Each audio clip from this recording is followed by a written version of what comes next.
Bismillahirrahmanirrahim.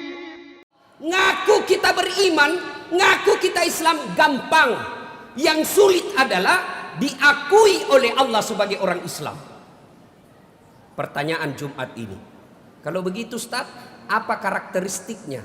Apa tanda-tandanya? Apa berkas-berkasnya supaya kita diakui Allah sebagai orang berislam? Itu pertanyaannya.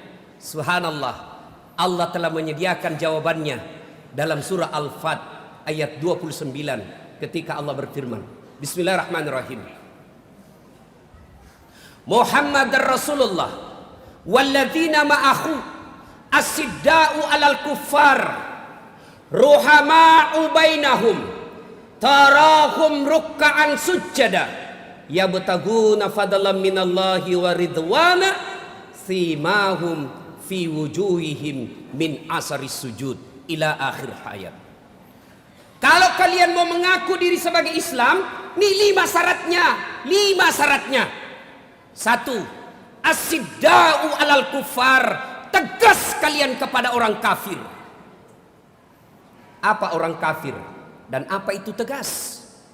Kafir menurut garis akidah kita, inna dina indallahil Islam. Islam is the single one, the true religion behind the God. Agama yang paling sempurna selain Islam, kafir. Agama yang paling diridai Allah adalah Islam. Lain Islam, maaf, sorry, tabe, kafireko. Itu akidah. Tidak boleh kita orang Islam mengatakan semua agama sama, semua agama di hadapan Allah sempurna. Iya, dulu sebelum ada Muhammad sallallahu alaihi wasallam.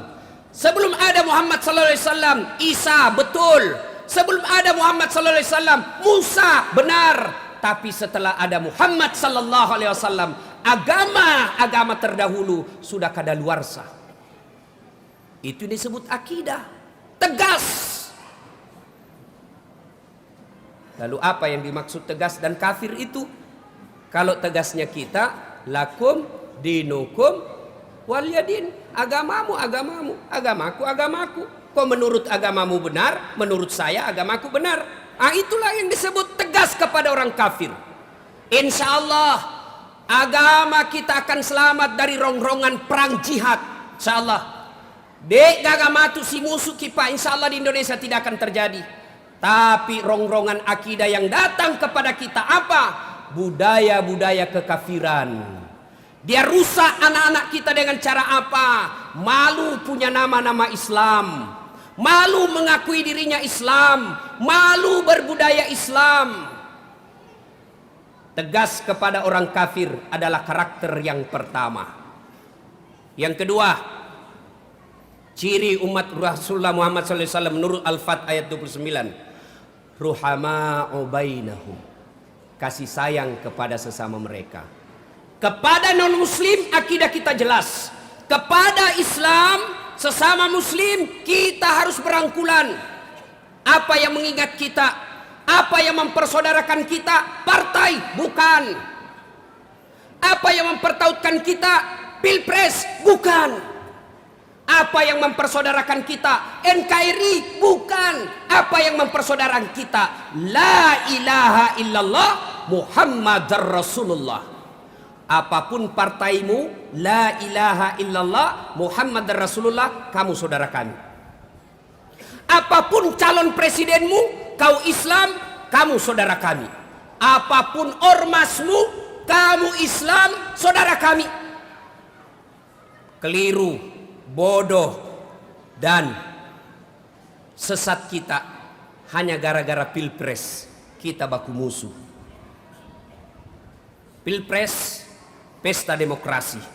Namanya pesta, kita harus senang-senang. Tidak ada pesta Pak menakutkan. Saya kasih contoh pesta pengantin. Mana kita pilih pengantin Pak takut? Hati-hati kena aku batu. Tidak. Namanya pesta, kita senang-senang. Pilpres ini pesta. Pesta demokrasi. Makanya jangan menakutkan. Jangan ceramah ditakut-takuti. Jangan dakwah kita takut-takutkan. Pilpres hanya sekali 5 tahun, maka bergembiralah menyambutnya. Jangan karena beda partai, beda calon, beda ormas, lalu kita berpecah belah. Siapa yang senang ketika Islam berpecah belah? Musuh-musuh Islam. Itulah sebabnya Allah selalu mengingatkan kita, wa'tasimu bihablillahi jami'an wa la tafarraqu. Berpegang teguhlah kalian kepada tali persaudaraan agama Allah dan janganlah engkau bercerai-berai. Bahkan innamal mu'minuna ikhwah, orang-orang Islam itu bersaudara. Tadi kita saksikan betapa saudara kita tadi rela meninggalkan agamanya yang dahulu untuk apa? Masuk ke dalam Islam. Ngapa kita yang sejak lahir, sejak ibu bapak kita, sejak kakek kita Islam, hanya karena perbedaan partai, perbedaan ormas, perbedaan pilpres, perbedaan caleg, lalu kita bermusuh-musuhan. Ini namanya keliru. Orang menjadi presiden, orang yang menjadi anggota DPR, kita bermusuhan bertetangga. Apa namanya kalau bukan bego? Silakan berbeda partai, silakan berbeda pilihan, tapi mari sama-sama. Integrity is very important thing in development process. Persatuan dan kesatuan bangsa adalah modal yang sangat berharga dalam proses pembangunan. Kalau negara kita mau sukses ini Pak, perbedaan harus disingkirkan jauh-jauh. Kalau negara kita mau maju ini Pak, maka rapatkan persaudaraan sehingga Pancasila mengikat kita dalam salah satu silanya, yaitu persatuan Indonesia. Yang ketiga, kalau kita mengaku Islam, tarahum rukkaan sujada. Kamu lihat mereka ruku dan sujud solat 5 waktu. Apa artinya? Kau mengaku kau seleng, mengaku kamu Islam, rukkaan sujada. Apa artinya? Mendirikan solat 5 waktu. Ini maknanya sama artinya. Kalian tidak Islam ketika kalian meninggalkan solat. Cuma anak-anak gaul sekarang, anak milenial, biasa tuh nggak tahu dari mana belajar. Nggak penting sholat, yang penting tuh nih hatimu dong. Biar kau ndak sembayang, yang penting hatimu. Datang anak muda sama anak muda dong, nak bilang cocok kita wah setuju. Kan dia juga ndak sembayang. Kalau ada orang bilang yang penting hatimu bersih, tolong tanya siapa nabinya. Nabi Muhammad paling luhur hatinya, Nabi Muhammad paling bersih hatinya, paling mulia akhlaknya. Apa pernah kita dengar hadis atau sejarah menjelaskan Nabi meninggalkan sholat? Tidak. Maka saudara-saudara sekalian, kalau mengaku diri Islam, sempurnakan segera sholatnya. Sholat itu ibarat alat elektronik. Kalau bapak pergi belanja di toko elektronik, kan ada namanya barcode. Di scan Pak, bapak beli itu barang di scan, kalau titik berarti cocok ini barang, masuk daftar. Tapi kalau di scan hendak muncul, ilegal. Kalau bapak sholatnya baik 5 waktu, scan, terang, Islam.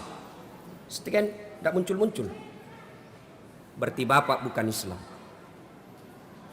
Bagaimana kita mau ngaku Islam nah sembahyang Jumat saja modal tak? Jumat saja modalnya. Sekali sepekan hanya Jumat sholatnya, itu pun paling terlambat datang, paling cepat pulang. Coba tanda itu mukanya yang selalu terlambat, pasti dia tong itu cepat pulang. Lalu itu modalnya memasuki Islam. Agamelomu pengoloang. Apa yang kau menghadapkan di Allah? Sholatmu hanya Jumat, itu pun paling terlambat. Bagaimana hidupmu mau bagus? Ketika hidup kita susah Pak, jangan kita cari kambing hitam. Kenapa ini saya bisnis gagal terus? Kenapa rumah tanggaku berantakan? Kenapa usahaku tidak pernah baik? Jangan cari kambing hitam, periksa sholatmu.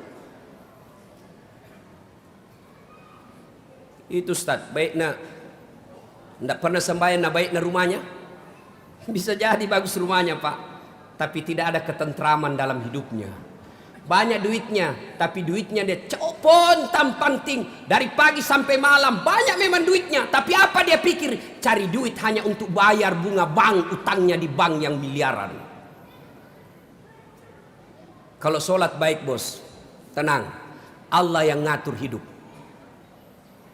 Tidak ada orang tidak ada masalahnya dalam hidup ini. Alhamdulillah. Allah tidak tonjina bilang dasat, kalau ada masalahmu jadi anggota DPR kau dulu. Kalau ada masalahmu kau jadi wali kota dulu. Tidak. Allah cuma minta begitu ada masalahmu, ista'inu bis-sabri was-salah. Sabar, perbaiki solatmu. Saya yang selesaikan masalahmu. Itu janji Allah, bukan janji caleg. Kalau Allah yang janji pasti angka masalahmu. Mau bagus rumah tanggamu, mau sukses usahamu, mau sukses kariermu, perbaiki dua hal. Satu, sabar, pakai singi sampai jammu, ia murusui masalahmu. Ayo, kalau kita ngaku Islam, perbaiki sholat. Bapak tidak puasa, insya Allah masih dianggap Islam. 2 tahun kita tidak puasa, tobat ki hari ini, selesai tobat bayar puasa tak, tidak ada kalah. Bapak tidak bayar zakat 4 tahun, tobat hari ini bayar semua zakat yang kita tinggalkan, selesai utang tak. Tapi kalau bapak tidak sholat subuh tadi, bagaimana cara bayarnya? Tidak ada, tinggal tunggu hukumannya. Maka kalau mau bagus hidupnya Pak, datang begitu lebih awal sholat Jumat. Tidak perlu lagi MC umumkan, saudara-saudara yang ada di bawah silahkan naik di atas. Itu tanda kita belum mau ketemu dengan Allah. Kita selalu berdoa kepada Allah, ya Allah sempurnakan hidupku, ya Allah perbaiki hidupku. Allah jawab, hayya 'alal falah, sini kau, saya kasih kau kejayaan. Tahu artinya hayya 'alal falah? Hayya 'alal falah, sini saya kasih kau kemenangan. Tapi apa jawaban kita? Tunggu, masih bisa merokok 2 batang. Allah akhirnya bilang, sudah, kau lebih suka kau urus itu daganganmu, kau lebih suka urus itu temanmu, kau lebih suka urus itu kerjamu, ya sudah, urus nyalemu. Ya maka urus dirimu. Rumus ketiga ini Pak, mengaku Islam, perbaiki sholat. Yang keempat, kalau ingin mengaku Islam, tarahum rukka'an sujada yabtaguna fadlan minallahi wa ridwana. Mereka mencari nafkah, mereka mencari harta, syaratnya yang diridai oleh Allah. Silakan jadi anggota DPR, tapi syaratnya jangan menghalalkan segala cara. Silakan jadi bupati dengan syarat jangan menghalalkan segala cara. Silakan cari nafkah dengan syarat yang diridai Allah. Maka kalau orang Islam, dia akan bertanya, kalau ini saya lakukan, bagaimana kehidupan akhirat saya nanti? Kalau saya sogok rakyat untuk jadi anggota DPR, bagaimana tanggung jawab saya di akhirat nanti? Kalau saya jadi wali kota dengan membodoh-bodohi orang, bagaimana tanggung jawab saya di akhirat kelak? Itu orang Islam. Dia tanya akibatnya nanti di akhirat.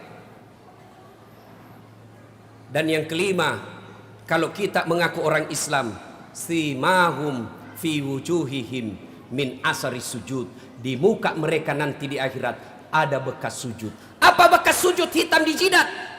Bukan itu tafsir dari ayat ini. Soal hitam di jidat Pak sangat gampang dibuat. Tapi yang dimaksud dengan bekas sujud adalah nilai-nilai sholat. Ajaran-ajaran sholat diamalkan, diaplikasikan dalam kehidupan sehari-hari. Apa nilai-nilai sholat? Mari kita lihat dari syarat-syaratnya saja. Syarat sahnya saja. Bapak saya tanya, kalau sholat Jumat tidak wudhu, sholat 5 waktu tidak wudhu, padahal dia tidak sakit, sah atau tidak? Tidak sah. Mereka yang tidak wudhu, lalu dia tidak lalu mendirikan sholat, pasti sholatnya tidak sah. Artinya, kalau dia orang Islam, maka dia harus bersih. Sayang 1000 sayang, lingkungan masjid saja kita jorok. Lingkungan masjid saja kita kotor. Toilet orang Islam saja kotor. Katanya kita sholat 5 waktu, tapi kenapa dalam kehidupan kita kotor? Nilai-nilai sholat, mana sah sholat kita ketika kita tidak menutup aurat? Orang yang sholat hanya pakai celana dalam, tidak menutup auratnya, tidak sah sholatnya. Ayo aplikasikan dalam kehidupan sehari-hari. Artinya apa? Orang Islam harus punya pabrik baju. Orang Islam harus punya menutup aurat. Apa menutup aurat? Matandri sirikna. Berarti orang kalau baik sholatnya, malu pakai mobil dinas ngantar undangan. Kalau dia orang Islam, malu menyalahgunakan jabatan. Kalau dia orang Islam, malu jadi pengurus masjid tapi menjadi beban buat masjid. Itu namanya mengaplikasikan dalam kehidupan sehari-hari. Apabila 5 hal ini kita telah cukupi, insya Allah ada berkas tak untuk masuk di akhirat kelak. Tapi kalau belum, sebelum ajal menjemput. Mari segera lengkapi berkas kita secepatnya agar kita masuk seleksi berkas dan insya Allah sampai di akhirat kelak lolos dengan selamat dan ketemu dengan Nabi, dan puncak kebahagiaan kita ketika pertama kali melihat wajahnya Allah di akhirat kelak.